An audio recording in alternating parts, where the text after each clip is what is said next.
Hello, everyone, and welcome to Tea Time, not brought to you by, but inspired by Arizona Iced Tea. I am the man in the middle, Kevin Martinez, and Nick Grunza and I just had a fantastic podcast, man, and we were just chopping it up. So, cheers to Tea Time, and cheers to you being here. Wait. Can you do a one-handed crack? Well, see, that one's got a dent in it. Can you? Okay, so here's the thing, right? You got to hold the can. This is a big can, too. You got to hold the can with one hand. You got a lot of equipment over there. It's all right, bro. Hold it and then try to crack it with one hand. But the issue is you always make a dent.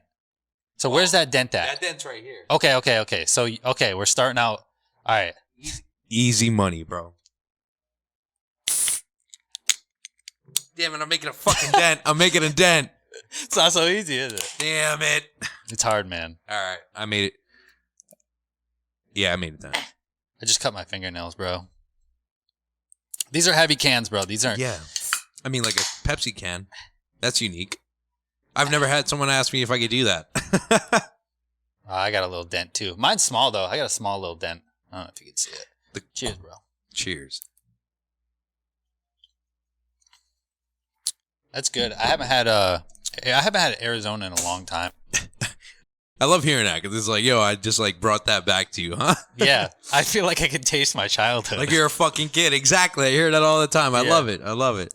Arizona, a big staple of everyone's childhood. I used to get like this green tea when I'd be like skateboarding. I was like, nothing hydrates me like green tea. No, I get that, man. I was a big raspberry guy. Like, you know, growing up, I'd just grab a raspberry and then, get back to playing football or some shit. Yeah. And in all reality, it's all just sugar, so it's a really bad idea. Yeah. But, you know, I've been talking about it. There's a crisis going on. The prices are going up, so it's. Yeah. Are these still 99 cents? No, they're not. What? I thought they were. It depends on where you go, bro. Depends on where you go. It's one of the most depressing things that I've ever been a part of. Fake news. Super fake. Oh, yeah. They don't have the 99 cents thing on it. Exactly. They're getting around it now, so. I feel like that point probably gets brought up quite a bit on these, right? Oh, okay. It happens. It's okay. Don't Basic. worry. No. Don't you worry. Don't you worry. Welcome to Tea Time. Not brought to you by, but inspired by Arizona Iced Tea. We sit here, we bullshit, we have some fun. We're telling some stories about our past. And yes, I do have a fear of needles. Okay, I'm fucking terrified of needles, and that's some real shit. Okay, and I think my reason is justified. You know, I'm not a big fan of hospitals. I don't know if you are. If you work in that shit, kudos. I don't know how people do that, bro. Like, I could never. Even as a HVAC tech, right? People be like, "Would you work in a hospital?" Like, nah, I just can't. I can't do it. Yeah, hospitals are like, and they're like so. They're the opposite of cozy. You know what I mean? Mm-hmm. Like they're just so commercial. You know what I mean? They're so commercial. I mean, it's a hospital, so like, you know what I mean? But like, it's like a dorm if you really think about it. It's kind of have to think about it that way. But all the rooms are the same. Yeah. You know, all the equipment's the same. You know, you might not like your roommate, but they're there. So the decor is like the most random shit ever. Mm-hmm. It's like a painting of like a butterfly with like fucking Arizona Iced Tea in its wings. Like random stuff. That's really what it is, man. That's really what it is. And I'm not a big fan of hospitals. You know, I'm not a big fan of spiders. I'm not a big fan of what are you not a big fan of, bro? What like all those things you just named? Yeah, spiders. I've become less afraid of spiders. And I wouldn't even say afraid, but they make me like little insects that could fly. I don't know why. As a kid, I was always like playing in dirt and watching worms crawl in my hands and shit like that. But like now, it's like if there's like a bee in my car or something like that, and it won't leave, bro, I'm crashing the car. Like that's a funny story, bro. I've never. All right, have you been stung by a yellow jacket? Nothing else, just yellow jackets in the neck. 25 years old, haven't been stung. Looking to keep my perfect record alive to the day I die. Okay. And the reason I don't get stung is because I run in the opposite direction. I tell people that all the time. I remember this one time when I was young. Okay. Young, high school. It was myself, my buddy Mark Smith, and his girlfriend, his sister and her girlfriend. Okay. Now, her girlfriend was driving a car, and we were in a parking lot. All right. And his sister's inside getting her nails done. And we're just sitting in a car, windows down. It's a fucking minivan. That's all it is. It's a minivan, Dodge Caravan. You know, the grand Caravan, the one that you see that's like a 2006 model too. It's not even like the new ones, right? They're all like that ugly red color. Yeah, the ugly red or green. It just has to be one of those two colors. So we're in a parking lot and we're hanging out and we're waiting for his sister to get her nails done, and a fucking bee flies in the car. Okay, bro. When I tell you that I fucking bugged out, bro. Like, I had so much respect for Kate. That was her name.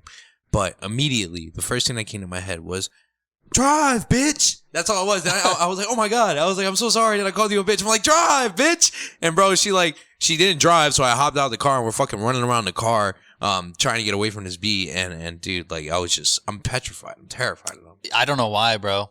I don't know why. Me too. Like, the sound of them, bro. Like the thought of them freaks me out, man. And it's not even like, honeybees. Honeybees don't sting. Yeah, let them do their jobs. They still just don't come near me. And I think I'm cool with them until they get like in my personal space, and then I'm like, yo, like, this isn't cool. Like, I start freaking out. Well, I'll tell that. As of recent, there's been a lot of bee activity from where I like hang out outside, right? And they'll literally be like, all right, this is the flower, right? This is me. They'll be like right here. And I'm looking at them doing their thing. And honestly, it's kind of peaceful looking at them, pollinate, doing their pollen thing. It's beautiful. But the minute a wasp comes around, bro. Oh, hell no. Pew. I read somewhere that hornets can't tell the difference between a threat and a non-threat. So they just think everything's a threat. If they notice you, you're a threat.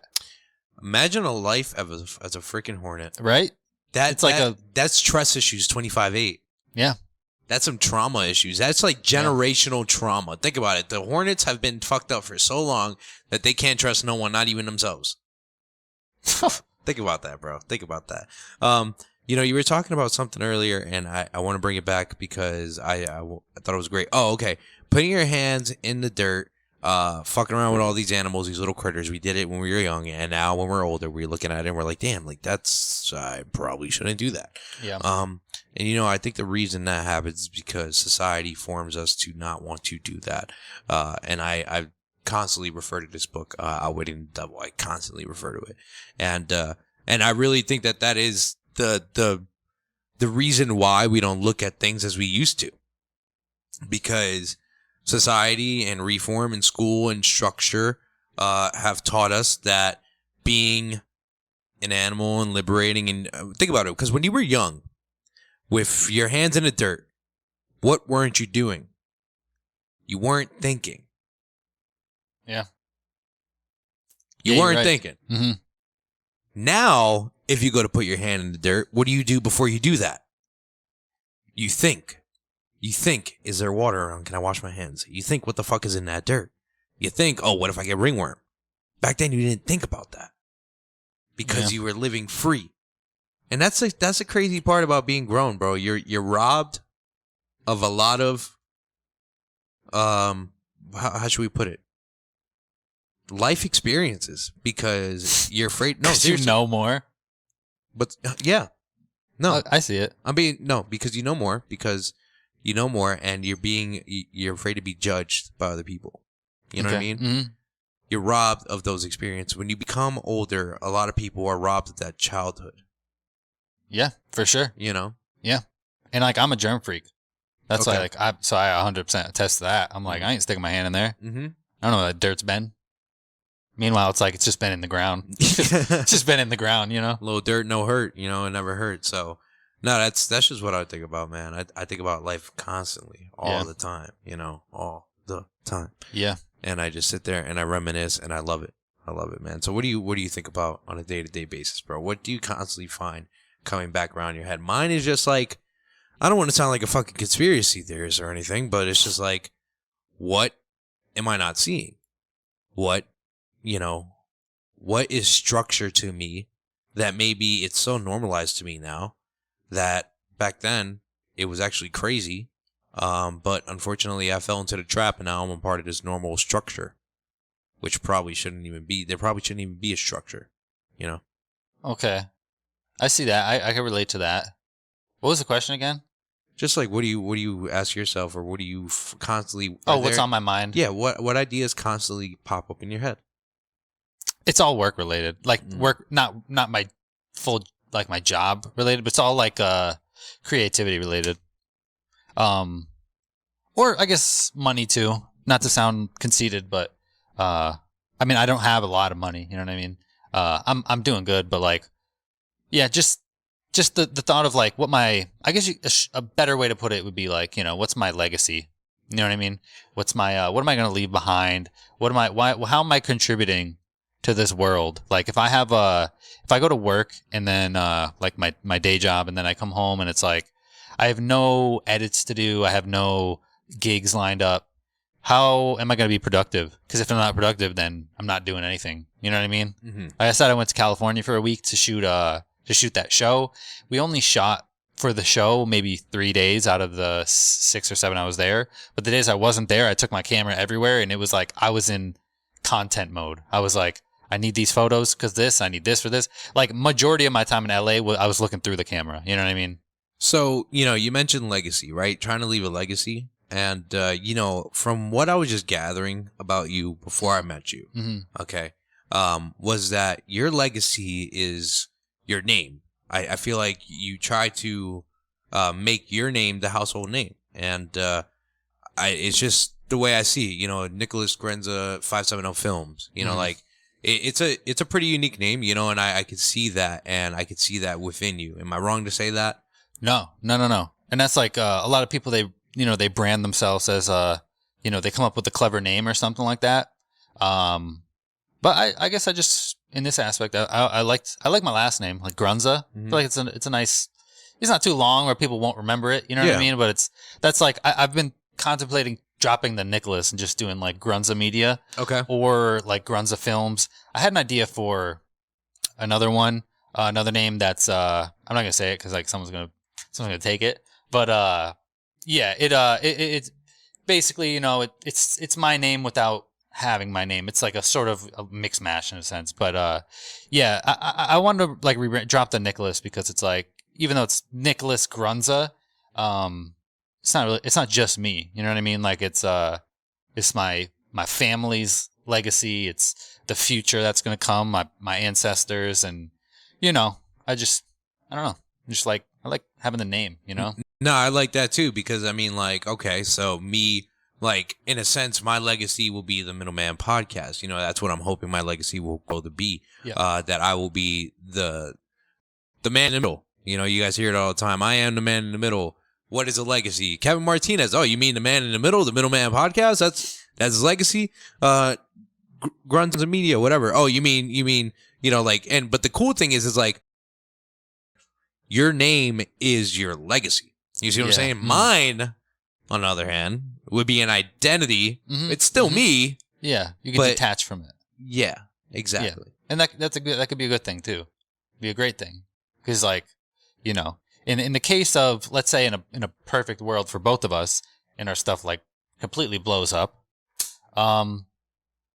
you could take solace in the fact that like maybe if you went somewhere and had a credit card and used your credit card, most people would make mention of, your name, but some people might not. You can go down and have a dinner somewhere. It's like, in my best world, like, it's my name. I can't get away from my name. Yeah, like, you're right. You know what I mean? But that, like I said, that's in a perfect world. That's not the circumstances or anything, but it's where it could be a plus for you, I agree. I mean, we talked about it before, like how often do you, like, our podcasters like bombarded in the street? I really don't think it's one of those communities that they get bombarded, unless you're like one of the bigger guys, like let's say the Rogan or one of the Pauls or whatever, so on and so forth. But yeah, man, just being able to detach. I see what you're saying. People are like, yo, why don't you get the tattoo on you? Like, why don't you get your Middleman tattooed on you? I'm like, I'm sorry, I just don't want to. Like,